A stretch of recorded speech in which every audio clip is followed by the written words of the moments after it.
안녕하십니까. 국민의당 강동구 예비후보 강현재입니다. 사실 제가 오늘 두 번째였는데 아까 말씀하신 대로 새누리당 후보가 불참하면서 제가 1번이 됐습니다. 이번 총선에서도 이런 결과가 있기를 기대하면서 PT를 시작하겠습니다. 사실 제가 이제 지역구에서 출마를 지금 한창 해서 운동하고 있는 중이라 성실한 준비는 못했습니다. 이 점 먼저 양해를 드리고요. 다만 이제 제가 여성으로서 그동안 변호사를 하면서 나름대로 가져왔던 생각을 정리하는 정도로 했습니다. 그리고 시간도 별로 없어서 알찬 내용이 전달이 될지 잘 모르겠는데 최대한 하겠습니다. 이건 표지입니다. 근데 이 말이 미래는 이미 우리 곁에 와 있습니다. 이 문구가 혹시 많이 들어보셨을 것 같은데요. 안철수 대표께서 지난 대선 때 대선 출마 선언을 할 때 메인 카피로 걸었던 글입니다. 근데 저는 이제 그런 걸 떠나서 그때 당시 이 문구가 참 마음에 들었습니다. 왜냐하면 우리는 과거와 현재를 생각하면 사실 고통스러운 일이 참 많을 거라고 생각합니다. 뭐 저도 그렇고 여기 계신 분들도 그렇고. 다만 우리에게는 미래가 있기 때문에 사실은 현재를 열심히 사는 것이고요. 또 미래에 대한 기대, 설렘, 미래는 좀 더 다를 것이다. 좋은 일이 있을 것이다. 내가 좀 더 발전했을 것이다. 이런 생각을 가지고 살아야 지금 우리 현재를 살 수 있다고 생각합니다. 그래서 개인적으로 좋아하는 문구입니다.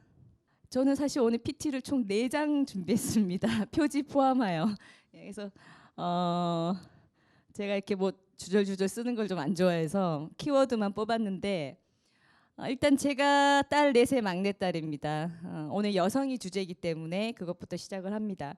사실은 1남 4녀인데 이제 제 오빠가 일찍 돌아가셔서 딸 넷의 막내인데 제가 출생이 대구입니다. 대구에서 딸 넷의 막내라는 거는 끝까지 실패했다. 예, 한마디로 이제 마지막까지 실패한 실패자의 증거입니다. 여기 계신 분들은 사실 지금 우리나라의 여성 인권도 굉장히 많이 좋아졌기 때문에 모르실 수 있지만 대구는 특히 남존 여비 사상이 굉장히 심한 곳입니다. 그리고 제가 성장하던 뭐 80년대, 90년대 초반 이때까지만 해도 어떤 그런 분위기가 상상하기 힘들 정도로 심했고요. 그런 속에서 제가 성장을 하면서 그러니까 여성에 대한 비하적인 시선 그리고 저의 출생이 어떤 마지막까지 실패했다라는 것에 대한 그런 어떤 시선들에 대한 좀 반항심이 사실 있었습니다.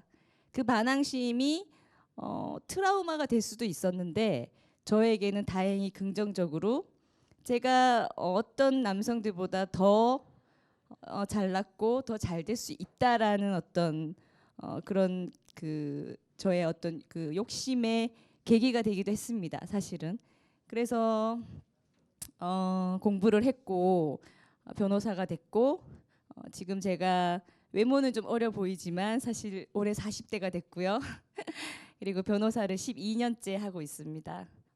이 부분은 이제 제가 왜 정치를 하려는가에 대한 이제 키워드를 뽑았는데요. 저의 어떤 정치관을 한마디로 얘기하자면 중도 실용입니다. 근데 이제 중도라는 표현에 대해서는 그게 뭐냐라는 어떤 여러 가지 논란은 있지만 쉽게 얘기하면 중도 실용입니다. 제 배경과도 관련이 되는데 저 같은 경우는 이제 부모님들은 전라도 태생이시고 저는 대구에서 태어났고 그러니까 어릴 때부터 성장하기까지 저는 어떤 지역주의적인 감정에서 자유롭게 컸습니다. 그런 것들이 지금 정치판이 크게는 뭐 진보와 보수 또 호남과 영남 이렇게 구분하는 것에 대한 저는 거부감이 있습니다. 사실은 왜 그런 구분이 필요하고 그것이 우리 지금 대한민국을 사는 사람들이 행복하게 되는 것에 무슨 상관이 있는가라는 의문을 저는 어떻게 보면 태생부터 가지고 있었고 그런 양분화하는 사고에 대한 거부감이 근본적으로 내재돼 있습니다.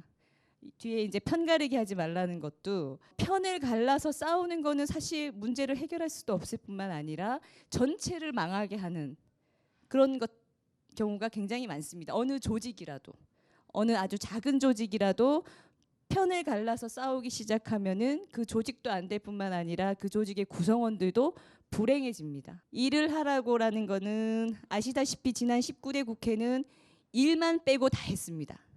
싸움, 뭐 개파 논란, 서로 기득권 지키기, 그런 것들만 했기 때문에 목적과 상관없는 그런 것들 최대한 줄이고 실질적인 일을 하고 법률을 만들고 그리고 그런 것들을 하기 전에 현장에서 제대로 된 상황을 파악하고 이렇게 일을 하는 모습. 저는 기본적으로 좀 뭔가 성과를 내고 일을 하는 것에 좀 집중하는 편이라 지난 국회를 보면서 저는 일 잘하는 모습을 좀 보여야 되겠다, 국회에서. 그리고 국회가 일을 하기 시작하면 할 수 있는 일이 정말 많습니다. 우리 지금 숨 쉬는 것조차 사실은 법률이 관여하지 않는 부분이 없어요. 숨 쉬고 아침에 눈 떠서 세수하고 버스 타고 그게 다 사실은 법률과 관련된 행위들입니다.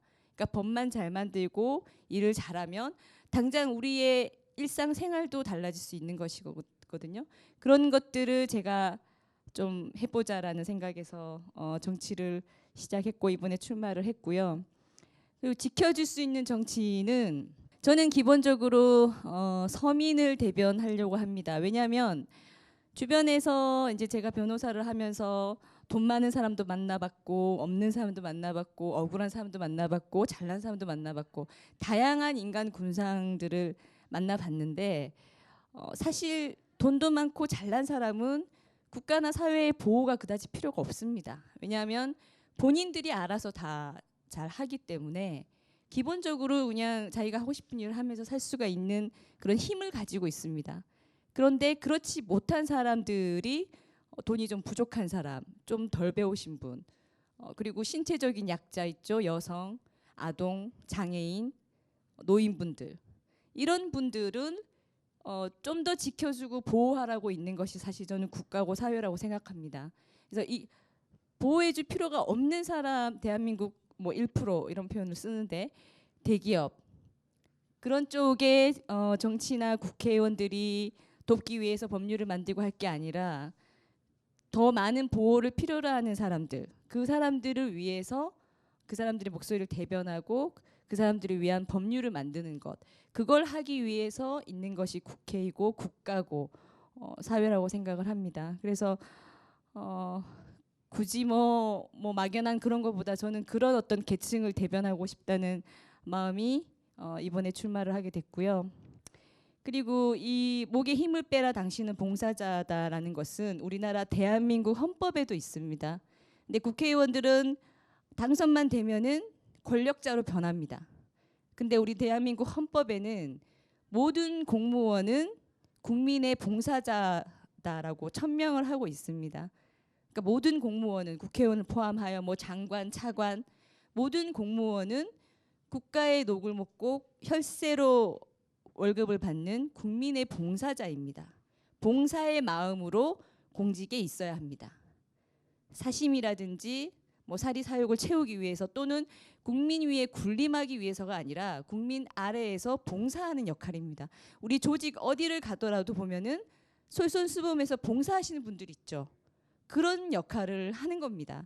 근데 지금은 공직에 있거나 국회의원이 되면 권력자라는 인식이 너무 강하고 그분들이 권력자라는 어떤 인식은 우리 국민들도 하고 있어요. 사실 보면 높은 분이 오면 허리가 더 숙여지고 좀 못한 분, 높은 분 같이 오면은 높은 분에 대한 의전을 먼저 챙깁니다. 그런 어떤 인식부터가 우리 국민들 스스로도 지금 많이 몸에 배어 있다는 거죠. 국민이면 대통령 후보한테라도 얼마든지 마이크를 잡고 하고 싶은 항의를 할 수 있고 말을 할 수 있고 이런 것이 일반화되어야 된다고 생각합니다. 이게 핵심인데 지금 국민의당과 여성은 어떤 관련이 있느냐? 뭐 이거는 첫 번째 줄은 좀 우스갯소리입니다.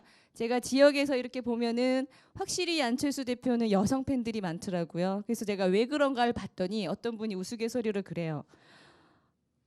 바람 안 피울 것 같지? 돈 많지? 이렇게 얘기를 하던데 그래서 뭐 50대 여성도 좋아하고 30대 애기 엄마도 좋아하고 그러더라고요. 그러면 우리 대한민국 여성에게 필요한 것을 국민의당이 해줘야 하고 정치가 해줘야 하는데 필요한 것이 뭔가에 대해서는 저는 세 가지로 정리를 했습니다. 첫째는 이제 범죄로부터의 보호입니다. 이 필요성은 사실 점점 더 커질 겁니다. 왜냐하면 지금은 여성 인권이 남성 인권 못지않게 커져 있기 때문에 남성들이 여성을 더욱더 힘으로 제압하려는 성향이 나타납니다. 왜냐하면 신체적으로는 여성이 약할 수밖에 없기 때문에 그런 것에 대한 이제 보호를 위한 데이트 폭력이나 이런 것에 대한 법률이 새로 정비가 돼야 되고, 두 번째는 우리 대한민국 여성들을 잘났습니다. 교육 많이 받았습니다. 그렇기 때문에 그 힘을 대한민국 전반에 깔려있는 어떤 남성성을 제어하는 힘으로 쓸 수 있어야 됩니다. 남성이 아니라 남성성입니다. 예를 들면 폭력적인 거, 강압적인 거, 뭐 거친 술 문화라든지 이런 어떤 남성성을 상징하는 것들을 여성성이 이제는 좀 완화시켜주고 부드럽게 해주고 좀 선진화시켜줄 필요가 있다. 그렇게 하기 위해서 여성성이 공직에 더 많이 들어갈 수 있도록, 예를 들면 뭐 할당제라든지 이런 것들이 법률로서 빨리 만들어져서 보호돼야 된다라는 거고요. 또 여성하면 빼놓을 수 없는 것이 모성에 관한 겁니다. 아이를 출산하고 키워야 되기 때문에 이것이 사실은 여성의 어떻게 보면 자유와 인권에 대해서 방해하는 측면도 없지 않아 있습니다. 왜냐? 남성이 도와주지 않고 여성에게만 책임이 지워질 때는 이것이 여성 인권을 해치는 부분이 되기도 합니다. 여자의 책임이 아닙니다. 요즘 뭐 아기 낳아서 영아 유기하고 살해하고 하죠. 그러면 그 미혼모가 처벌되죠. 사실은 왜 미혼모만 처벌돼야 되겠어요? 아기는 둘이 만드는 건데.